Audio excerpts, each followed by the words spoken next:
Or I would, just play the cassette player and ask them to repeat after it, or I would ask them to stand up and say, for example, run to the elephant, or walk to the snake, or jump to the parrot, or whatever. But then one of the mentees came up with this brilliant idea, which is not time-consuming at all, because time is very important for us teachers. And most importantly, it's reusable, and anyone can do it. So she just printed the pictures of the keywords for that lesson on a simple piece of paper, and she put a number next to each picture.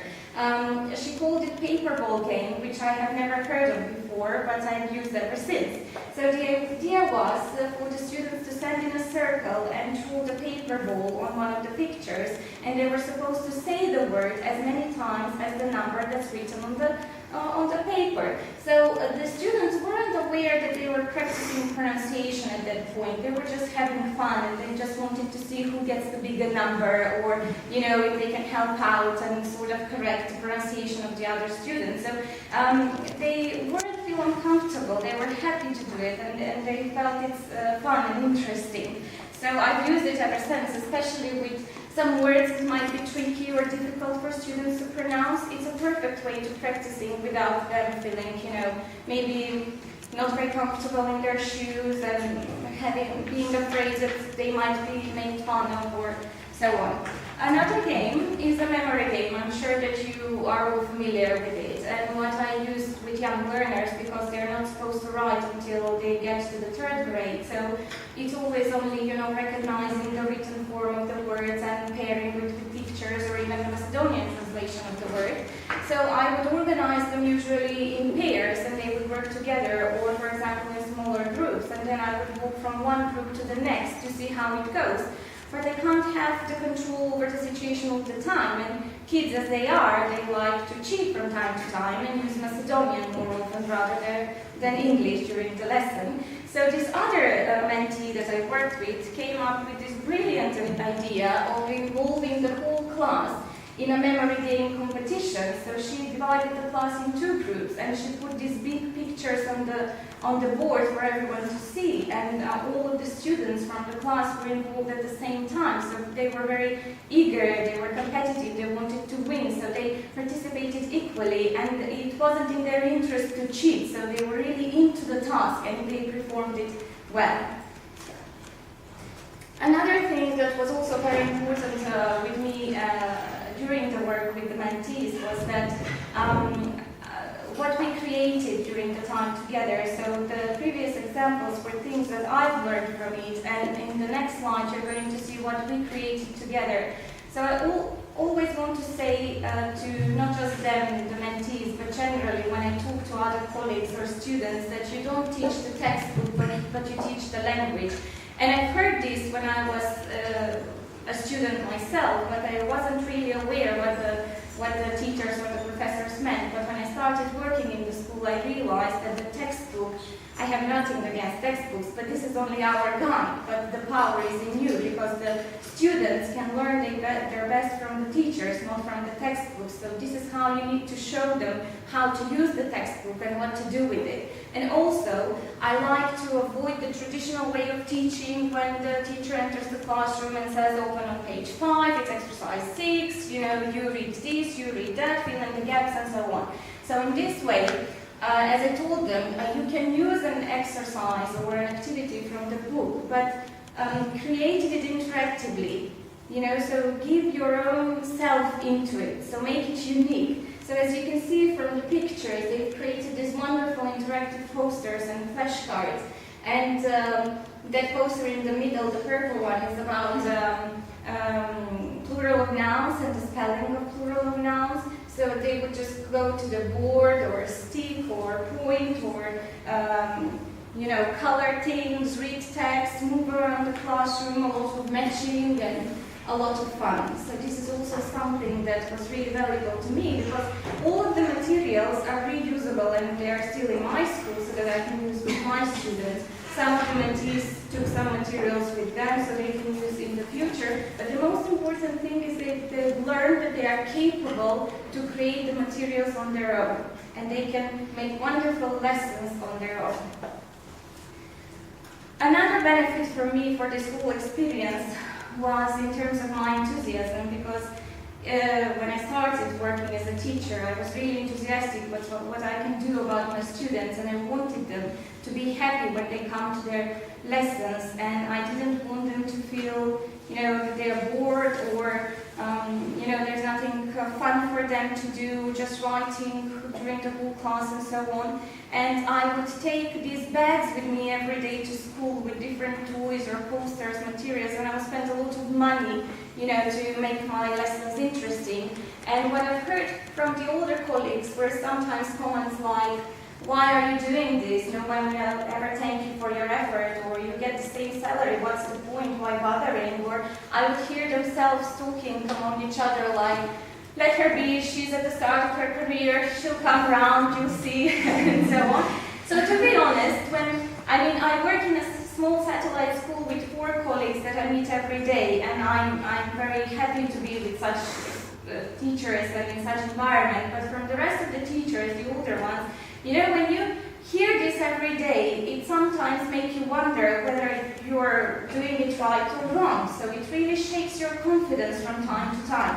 So that's why this whole project showed me that I should not, lose my enthusiasm, and I should continue what I'm doing because I'm on the right track.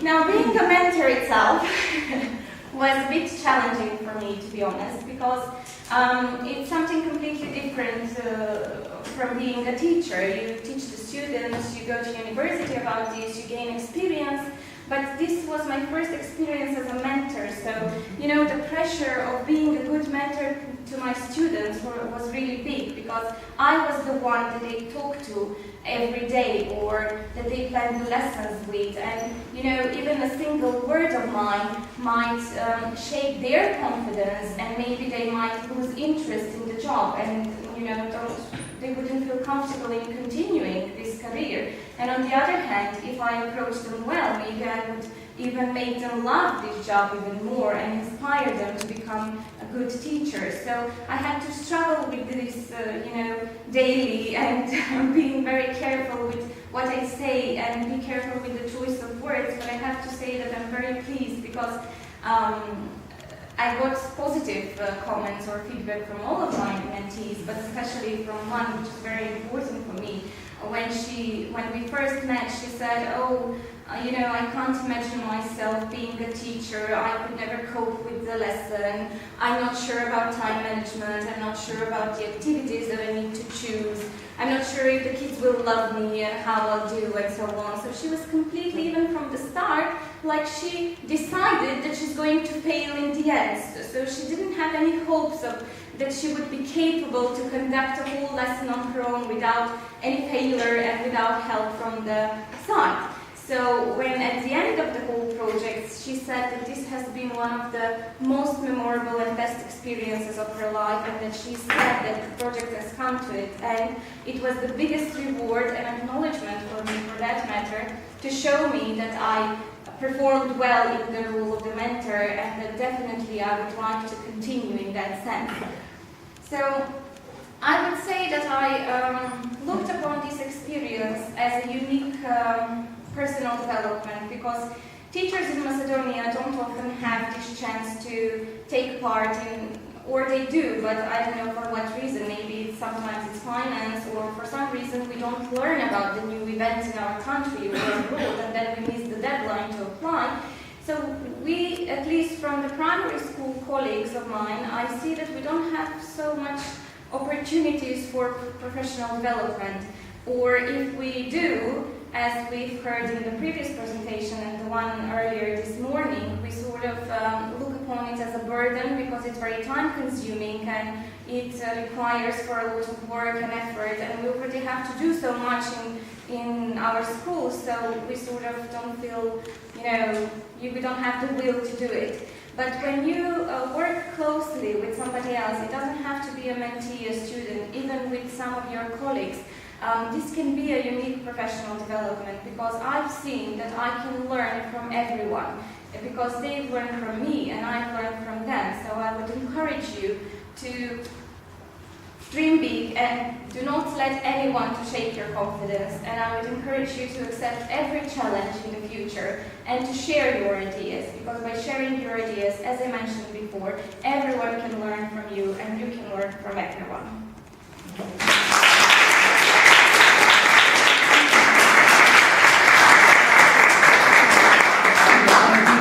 Perfect timekeeping, obviously, a real teacher. We have 5 minutes for questions now, so please feel free to comment, ask, to respond to this experience. Anyone? Yes, thank you, Emilia, for sharing your experience with us and for giving fresh ideas. Maybe we can use something from this that you proposed and use it in our classroom. I wonder which means do you use to share the experience you gained from this project with other colleagues, maybe not just from your schools, but with the wider community, teaching community? Right. So not just from this project, but generally speaking, maybe it was 2 years ago, I started my own blog where I share my teaching practices. And at first I thought that, everything that I do in class is something that everybody else knows. I would say to myself, this is silly, they would laugh at me, so everybody does this in their classes. But then when I had the opportunity to maybe visit some other my colleagues' classes or with the work with the students, I realized that everybody can learn something new, or even if you've done, like with the memory game, I did it in a different way, and here's a mentee who shows me an entirely different way. So this encouraged me to work more on my blog and share my experiences. So at first it was just maybe photos and a short description of an activity, but then I started uploading whole lesson plans, because I realized that, especially to novice teacher, this can be especially useful, to sort of adapt the activities to the best parts of the lesson and so on, supported by photos and descriptions. And to be honest, it took some time for people to find out about my blog, but I'm happy because now more and more people look at it and they leave comments. And actually this led to a wonderful collaboration with the British Council from Canada, because a person contacted me and they were interested in my lessons and my videos, and we signed a contract so that now my videos can be used for the creation of their online courses. So not just experience, more experience, this can get you a new job. So you should share your ideas. Thank you. Can you? I think that blogs are the best way to share it, or social networks. I know a lot of colleagues of mine who use Facebook, only professionally, to share photos and ideas and videos from their lessons, and I frequently visit them and get ideas from there. So I think it's perfectly fine, and teachers should be encouraged to do this. Thank you. Can you please share with us your blog? Yes, it's teacheremiliana.blogspot.com. Thank you. We have time for one more question, because we heard that's part of the story, the mentees and yours as well. Like now we hear the mentors part of the story. You say it's 6 mentors involved in the project? 10 mentors, 10. and each assigned with 3 mentees, but 6 lessons. Okay. But lessons in the school, in the classroom, but we've spent a lot of time together planning with post-lesson discussions, about what to do on the next lesson, what are the best activities to choose, what is there to cover, target, grammar, vocabulary, things like that. So it was, as Elena mentioned before, it was throughout a period of 2 months, so it was intensive work, not just 6 lessons. What did you do before that project? How did you work? We have the usual methodology course, so we do support our students, but what we are saying is that our courses are there's a very good potential to supplement them very meaningfully for everyone involved by getting students to work with practicing teachers. And I suppose this ties in with Mark's talk, because for practicing teachers to actively seek out opportunities to mentor would be one way to practice bottom-up professional development. I think this is an example of a Exactly. But what I'm saying is, Yeah, what I'm saying is, we approached you. What I'm saying is, it's really exciting to get practicing teachers to actively seek out opportunities to mentor people as a way of professional development. Because trust me, it's really difficult in the Macedonian professional community to get teachers who are happy to help. Because again, Yes, but I would say I understand because they're too busy. That they have, we saw the donkey with the burden, all the burden that's put on it, right, by the institutions, by the society, etc., etc. I completely understand it, but what I'm saying is that possibly this is one of the ways forward. I would add that we are busy, but more often than not, we are not confident enough, I think. Because, when you suggest somebody you say somebody, can I come to your lesson and see how you do this and that, especially even when I was in my first year of teaching, and my mentor would say, oh, you're doing it all okay, you don't have to come, you know what you need to do, and so on, I think that often teachers lack confidence. They think that they're maybe not good enough or not interesting enough for somebody else to learn from them. Either that, or they don't see anything for themselves in it. Yes. For instance, I know many teachers who say, "Oh, sorry, I just can't be bothered." Why bother? Exactly the comment that you quoted. You get the same salary. Why bother having 15 students in class to observe your lesson? I completely understand it, but it's because of that my teachers were happy to help. And when you see a really wonderful presentation like this, it really demonstrates why it is worth it. That was pretty good. Thank you. And quite colorful, as you can see, since I teach young learners. When I saw the other presentation, I said, oh my God, what will people think? Thank you so much. Thank you.